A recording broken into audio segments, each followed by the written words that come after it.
Eu sou Flávio José Canter, médico, cardiologista e clínico em Porto Alegre.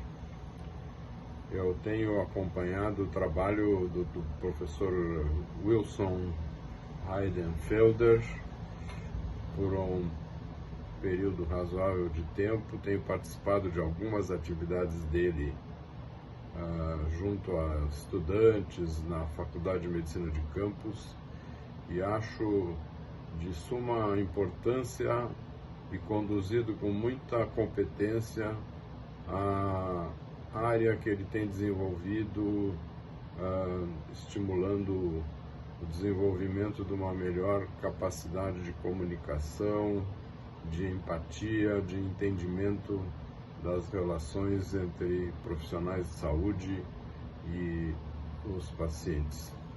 Recomendo muito as atividades didáticas que o professor tem desenvolvido.